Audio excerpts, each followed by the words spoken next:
இருக்கிறேன். எங்கள் ஒவ்வொரு மீண்டும் முடியாமல் இறங்கும்படியாக இருக்கிறேன் ஆண்டவரே. பாவிகளாக எங்கள் மீது இரக்கமாயும் ஆண்டவரே, எங்கள் பாவங்களையும் கழுவுமாறு இருக்கிறையா ஆண்டவரே. இந்த இடத்திலேயும் அசிவாடுதல் இருக்கிறது ஆண்டவரே. இருக்கிறேன் ஆண்டவரே. நாங்கள் எல்லாரும் ஒருவன்பட்டு நன்றியோடு துதிக்கிறோம் சுவாமி. ஆண்டவரே, வாழ்க்கை ஒரு வாழ்வு வைக்கத்தை ஈர்த்தனை பிரகாரம் ஆண்டவரே, நாங்கள் ஒருமைப்பட்ட மக்களாக எல்லாரும் நன்றியோடு துதிக்கிறோம் சுவாமி. உங்கள் நாமத்தை எங்கெல்லாம் பிரசாதிக்க முடியுமோ அங்கெல்லாம் நாங்கள் நன்றியோடு துதிக்கிறேன் சுவாமி. நல்லவரே, நன்றியோடு துதிக்கிறேன் சொல்கிறேன் சுவாமி. நாங்கள் அனைவரும் கூட வந்து நிற்கிறோம் சுவாமி. உண்மையை இருக்கக்கூடிய ராஜ்யத்தை சேர்த்துக் கொள்ளும்படியாக இருக்கிறேன் சுவாமி. ஆண்டவரே, நல்லவர், பொதுவான கடவுள், நன்றியோடு தோன்றிருக்கேன் சுவாமி. துதிக்கிறேன் ஆண்டவரே. நல்லவரே, நல்லவரே, நன்றியோடு துதிக்கிறேன் தம்பி ஜீசஸ். ஹalleluya, துதிக்கிறோம் ஐயா. நன்றி கர்த்தாவே. வல்லமையுள்ள கடவுளே, நித்திய பிதாவே, சமாதான பிரபுவே, நன்றியோடு துதிக்கிறேன் ராஜா. நானாக வந்திருக்கிறேன், உன் பிரசன்னத்தில் வந்திருக்கிறேன். என்னை ஏற்றுக்கொள்கிறார், உன் ராஜ்யத்தில் சேர்த்துக் கொள்கிறார். நாங்கள் அனைவரும் சமூகத்தில் வந்திருக்கிறோம். உங்களை ஏற்றுக்கொள்கிறோம் சுவாமி. சேர்ந்து பாடுவோம்.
செய்வோம்.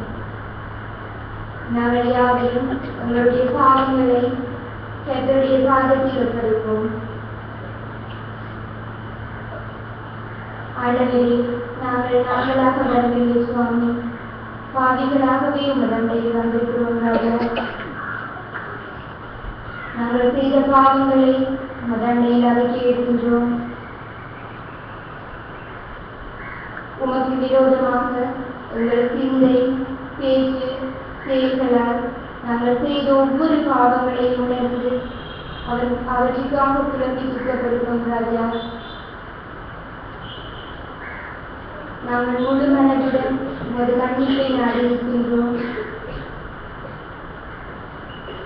அயலவரிடம் அன்பு காட்டாத சந்தர்ப்பங்கள், மற்றவர்களுக்கு விரோதமாக நடந்த சந்தர்ப்பங்கள், சிறுவர்களாக, வாலிபர்களாக, பெரியோர்களாக நாம் செய்த பாவங்கள் ஒவ்வொன்றையும் அறிக்கையிடுவோம்.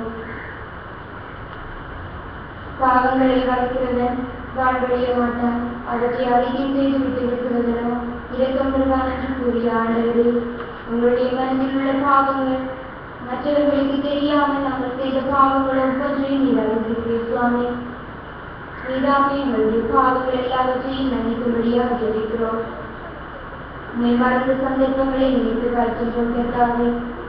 ஆண்டவரே, உமக்கு விரோதமாக நாங்கள் செய்த பாவங்கள், ஆண்டவரே, மற்றவர்களுக்கு தெரியாமல் நாங்கள் செய்த பாவங்கள் ஒவ்வொன்றையும் நீர் அறிந்திருக்கிறீர் ராஜா. நீதாமே அவை எல்லாவற்றையும் மன்னித்து எங்களுக்காக இயேசு கிறிஸ்துவின் மூலம் ஜெபம் இருக்கிறேன் நல்லதாவே.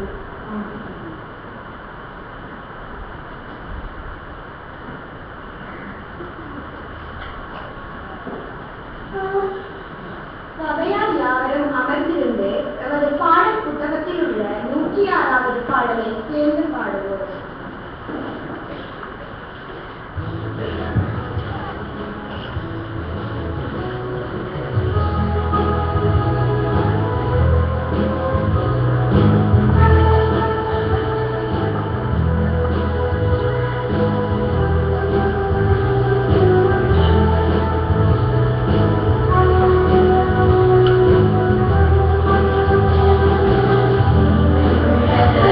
Yeah.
வேதாகமம் 25ஆம் அதிகாரம் 19ஆம் வசனம் தொடக்கம் 34ஆம் வசனம் வரை.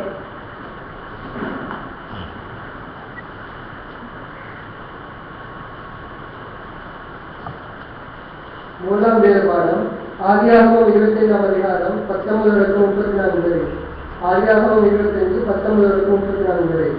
ஆபிரகாமின் குமாரனாகிய ஈசாக்குடைய வம்சம் வரலாறு. ஆபிரகாம் ஈசாக்கை பெற்றார். ஈசாக்கு ரெபெக்காளை விவாகம் பண்ணுகிற போது 40 வயதானவனாக இருந்தான். இவள் பல அராவணையும் சீரியா தேசத்தனாகிய பெத்துவேலுக்கு குமாரத்தையும் சீரியா தேசத்தனாகிய லாபானுக்கு சகோதரியுமானவள். மலரியா என்ற தன் மனைவிக்காக ஈசாக்கு கத்தரை நோக்கி வேண்டுதல் செய்தார். கத்தர் அவன் வேண்டுதலை கேட்டறிந்தார். அவன் மனைவி ரெபெக்காள் கற்பம் தரித்தாள். அவள் கற்பத்திலே பிள்ளைகள் ஒன்றோடு மோதிக்கொண்டிருந்தனர். அப்பொழுது அவள் இப்படியாக எனக்கு எப்படியோ என்று சொல்லி கர்த்தரிடத்தில் விசாரிக்கும்படி போனாள். அதற்கு கர்த்தர், விதவிசாரிகள் ஒரு கர்த்தத்தில் உண்டாயிருக்கிறது. இரவிலே ஜனங்களும் வயிற்றிலிருந்து திரியும். அவர்களில் ஒரு ஜனத்தார் மற்ற ஜனத்தாரை பார்க்கிறோம் மறைத்திருப்பார்கள். மூத்தவர் இளைவனை தெரிவிப்பான் என்றார். பிரசவகாலம் பூர்ணமான போது அவர் கற்பத்தில் இரட்டை பிள்ளைகள் இருந்தது. மூத்தவன் சிவந்த நிறமுள்ளனாயும் சர்வாகமும் ரோமானி போதவன் போலவும் வெளிப்பட்டார். அவனுக்கு ஏசா என்று பெயரிட்டார்கள். பின்பு அவன் சகோதரன் தன் கையினாலே ஏசாவின் குடிகாலை பிடித்துக் கொண்டு வெளிப்பட்டார். அவனுக்கு யாக்கோ என்று பெயரிட்டார்கள். இவர்களை அவள் பெற்றபோது ஈசாக்கு 60 வயதாக இருந்தார்.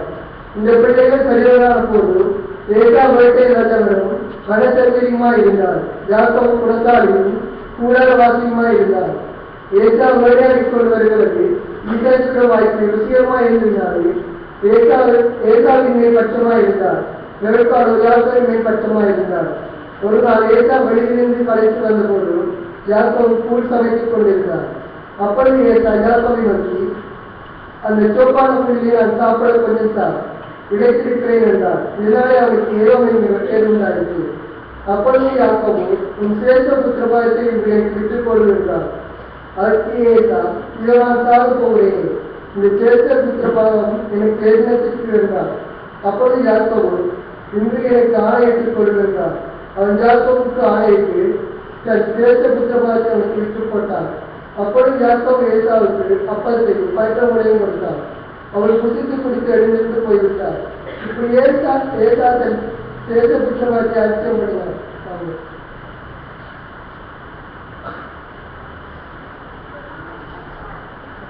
சபையார் யாவரும் எழுந்து நின்று இறை வழிபாட்டு நூல் பக்கம் 44 உள்ள தூய வாழ்வின் அவசியத்தை மாறி மாறி உணர்த்தும்.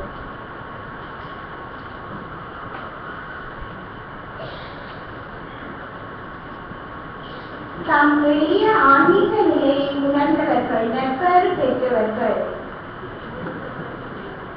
துயரத்தில் ஆழ்ந்திருக்கிறவர்கள் நற்பெயர் பெற்றவர்கள். பணிவுடையவர்கள் நற்பெயர் பெற்றவர்கள். நீதி நிலவ வேண்டும் என்பதில் மிகுந்த வேட்கை கொண்டவர்கள் நற்பெயர் பெற்றவர்கள். இரக்கம் காட்டுகிறவர்கள் நற்பெயர் பெற்றவர்கள். தூய உள்ளம் உள்ளவர்கள் நற்பெயர் பெற்றவர்கள். அமைதி நிலவச் செய்கிறவர்கள் நற்பெயர் பெற்றவர்கள். நீதியின் பொருட்டு துன்புறுத்தப்படுகிறவர்கள் நற்பெயர் பெற்றவர்கள். என் பொருட்டு மக்கள் உள்ளங்களை இகழ்ந்து துன்புறுத்தி உங்களை பற்றி தீமையானவற்றை எல்லாம் பொய்யாய் சொல்வார்களானால் நீங்கள் நற்பெயர் பெற்றவர்களாயிருப்பீர்கள்.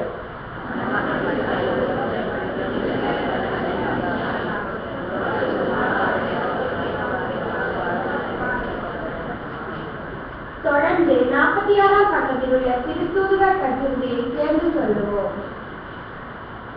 விண்ணுலகையும் மண்ணுலகையும் உருவாக்கிய எல்லா அவர்களோடு விசுவாசிக்கிறேன். அவர் தூய ஆவியானவரால் செவ்வாய் பிறந்தார். பொன்னிலாவின் காலத்தில் பாடுபட்டு சிலுவையில் அறையுண்டோ நைட்டு அடக்கம் பண்ணப்பட்டு ஆராய்ச்சி இறங்கினார். 3ஆம் நாள் மெய்ச்சோளத்தில் இருந்து எழுந்தார். மண்ணுலகத்துக்கு எழுந்தவரை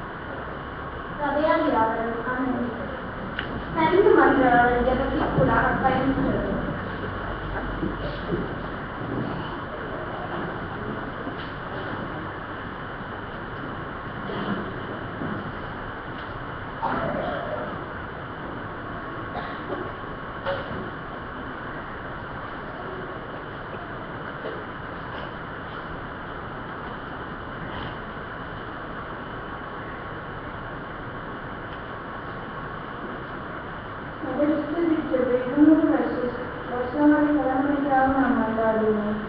எல்லாரும் சொல்வது ஆறு சபை ஒவ்வொரு சபையும் நடத்துகின்ற ஊழியருக்காக நாம் சொல்லுவோம். சபை வழிநடத்தி வரும் திருவாளர்களுக்காக நாம் செய்வோம். அவரின் நிலத்துக்காக உடல்நலத்துக்காக நாம் செய்வோம். அவர் செய்யும் காரியம் வாழ்க்கை பண்ணுவதற்காக நாம் கேட்போம். அவர் மூலம் கடவுள் நம்மை பிரசன்னிக்கிறதற்காக நாம் செய்வோம். நாட்டின் நிலம் சமாதானத்திற்காக நாம் கேட்போம். எல்லா மனிதர்களுக்கும் நன்னுலகும் உணவு பண்ணுவது நாம் செய்வோம்.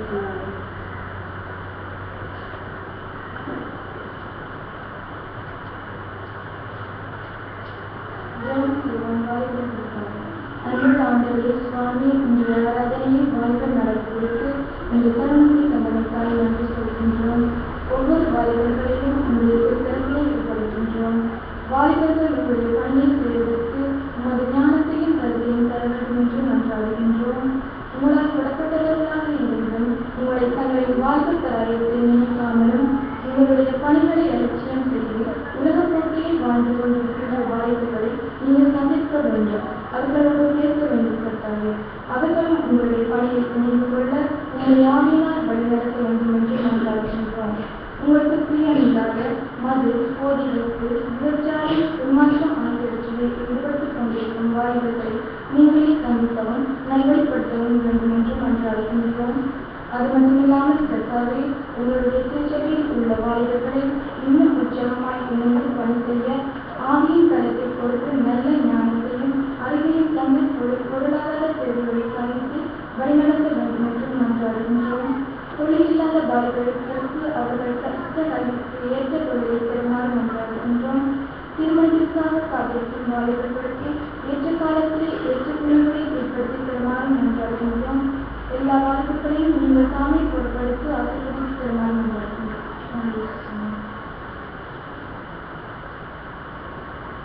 தொடர்ந்தும் நாங்கள் விண்ணப்ப நிலையில் இருந்திருக்கிறாய். நாங்கள் இருக்கிறதுக்கும் வேண்டுதலுக்கும் அதிகமான கிருபைகளை ஆண்டவர் கொடுத்திருக்கிறார். இன்னுமாக நாங்கள் கொடுக்க போன்ற ஒவ்வொரு காரியங்களையும் எங்களுக்கு கொடுக்கிறவராக இருக்கிறார். தொடர்ந்துமாக விஷய எடுத்தவர்கள் யார் யாருக்கு இருக்கின்றனோ அவர் ஒவ்வொருவருக்காகவும் நாங்கள் ஜெபிப்போம். தங்களுடைய உடைமைகளை இழந்து தவிக்கின்ற ஒவ்வொருவருக்காகவும் நாங்கள் மன்றாடுவோம். உயிர்களை இழந்து தவிக்கின்ற ஒவ்வொரு உறவினர்களுக்காகவும் மன்றாடுவோம். உறவுகளை இழந்து தவிக்கின்ற ஒவ்வொருவரும் எத்தனையோ விதமான கஷ்டங்களை அனுபவித்துக் கொண்டிருக்கின்றார்கள். அவற்றிற்காக அவர்கள் இணைந்திருக்கிற இந்த இடத்தை கத்திரிடத்தில் மன்றாடுவோம். உறவுகளையும் இழந்து தவிக்கின்ற ஒவ்வொரு மத்தியிலும் பணி செய்கின்ற ஒவ்வொரு உள்ளங்களுக்காகவும் இந்த இடத்தில் மன்றாடுவோம். அவர்கள் நல்ல முறையிலே அந்த இடங்களுக்கு சென்று அந்த மக்களுக்கு தேவையான ஒவ்வொரு காரியங்களையும் அவர்கள் ஒவ்வொருவரும் வழங்க வேண்டும்படியாயும் அவர்கள் ஒவ்வொருவரையும் சந்திக்கின்ற ஒவ்வொரு உள்ளங்களையும் கர்த்தரை ஒப்புக் கொடுப்போம். அவர்களுக்காக இன்னும் உதவ வேண்டும்படியாய் மன்றாடுவோம். கர்த்தரின் பிரசன்னம் ஒவ்வொருவருக்குமே கிடைக்க வேண்டும்படியாயும் கர்த்தரிடத்தில் மன்றாடுவோம். அந்த பிரசன்னத்தை தாவியை பெற்றுக்கொண்ட ஒவ்வொரு கிறிஸ்தவர்களாயும் மற்றவர்களுக்கும் முன் சாட்சியாய் வாழ்கின்றவர்களாய் நாம் இருக்க வேண்டும்படியாய் கர்த்தரிடத்திலே மன்றாடுவோம். நாங்கள் கேட்கிற ஒவ்வொரு காரியத்தையும் அவர் எங்களுக்கு இல்லை என்றால் கொடுக்கின்ற தகவலாய் இருக்கிறார். ஆனபடினாலே எங்களுடைய எண்ணங்கள் சிந்தனைகள் ஒவ்வொன்றையும் கடவுளுக்கு முன்பாக சமர்ப்பித்து அவரிடத்திலே மன்றாடுவோம். ஒவ்வொரு முதியவர்களுக்காகவும் மன்றாடுவோம். அவர்கள் பட்டுக் கொண்டிருக்கின்ற ஒவ்வொரு கஷ்டங்களுக்காக இன்னவர்களுடைய உதவியை நாடி நிற்கின்றார்கள் என்று ஏங்கிக் கொண்டிருக்கின்ற ஒவ்வொரு முதியவர்களுக்காகவும் இந்த இடத்திலே மன்றாடுவோம். அவர்களுடைய தேவைகள் ஒவ்வொன்றும் சந்திக்கப்பட வேண்டும்படியாயும் இந்த இடத்திலே நாம் ஒவ்வொருவரும் மன்றாடி நிற்போம். கர்த்தர் எங்களுக்கு கொடுத்திருக்கின்ற அநேக காரியங்களுக்காக இந்த இடத்திலே நன்றி சொல்கிறவர்களாய் நாங்கள் இருக்க வேண்டும். எங்கள் ஒவ்வொருவரையும் கர்த்தரண்டை நாங்கள் ஒப்புக் கொடுக்கிறவர்களாய் இருக்க வேண்டும். நாங்கள் மன்றாடுகின்ற பொழுது நாங்கள் கேட்கிற ஒவ்வொரு காரியங்களும் எங்களுக்கு கொடுக்கிறவராய் இருக்கிறார். நாங்கள் எந்த காரியங்களை கேட்டுக் கொள்கின்றோமோ அவ்விடையும் உண்மையான உள்ளத்தோடு அவரிடத்தில் எங்களுடைய தேவைகளை கேட்போம். தனிப்பட்ட தேவைகளை யார் இருக்கின்றனவோ அவை ஒவ்வொன்றையும் கர்த்தருக்கு முன்பாக ஒப்புக் கொடுப்போம். எங்களுடைய இயக்கங்கள், கவலைகள், கஷ்டங்கள் எல்லாவற்றையும் கர்த்தர் தீர்த்து போடுவார் என்ற நம்பிக்கையோடு அவரிடத்தில் எங்களுடைய குறைகள், குற்றங்கள் அத்தனையும் நாங்கள் ஒப்புக் கொடுப்போம். அன்பும் இரவும் நிறைந்த ஆண்டவரே சுவாமி, இந்த இடத்திலே வாழ்வுள்ளாக நாங்கள் இந்த இடத்திலே கூடி துதிக்கவும் பாடவும் எங்களுடைய மன்றாடல்களை உமக்கு முன்பாக சமர்ப்பிக்கவும் கொடுத்த ஒவ்வொரு தயவுக்காகவும் நன்றியோடு துதிக்கிறோம் ஆண்டவரே. எங்களுடைய மன்றாட்டை நீ ஏற்றுக்கொள்ளும் அப்பா. இந்த மன்றாட்டை மாத்திரமில்லை சுவாமி, எங்கள் ஒவ்வொருவரையும் இந்த இடத்தில் நாங்கள் தாழ்த்தி ஒப்புக் கொடுக்கிறோம் சுவாமி. எங்களுடைய திருச்சபையில் இருக்கிற ஒவ்வொருவருக்காக ஒரு காலத்தை வருகிறோம் சுவாமி. அவர்கள் என்னென்ன கஷ்டங்கள் கவலைகள் வாடிக்கொண்டிருக்கிறவர்களுக்காக நீ அவர்களை பெற்று சுகமாகும். ஒவ்வொரு இயக்கங்களோடும் ஒவ்வொரு கவலைகளோடும் இருக்கிற ஒவ்வொரு பிள்ளைகளையும் உங்கள் கருத்தாண்டி ஒப்புக் கொடுக்கிறோம் சுவாமி. நீர் அவர்களை தாங்கும் வழிநடத்தும் சுவாமி. எங்களுடைய திருச்சபை 200வது ஆண்டுக்குள்ளே கடந்து வந்திருக்கிறது சுவாமி. நீர் அந்த 200வது ஆண்டு முழுவதுமா எங்களோடு கூட இந்த கர்த்தராய் இருக்கிறப்பா. நீ நன்றியோடு சொல்லுகிறோம், அங்கே நன்றி செலுத்துகிறோம் அப்பா. இனிமாக தகவல்களை எங்களுடைய தோல்விகள் ஒவ்வொன்றையும் எங்கள் கருத்தாய் ஒப்புக் கொடுக்கிறோம். எங்களை தாழ்த்தி உங்களை உயர்த்தி பாதத்தங்களை உட்கொண்டு சுபிக்கிறோம். சுகங்களுடன் ஜீவனுள்ள நல்ல பிதாவே, ஆமென். கர்த்தர் கற்பித்த தங்கள் ஜெபத்தை பாடலாக்கி எழுப்பார்கள். மண்டலங்களில்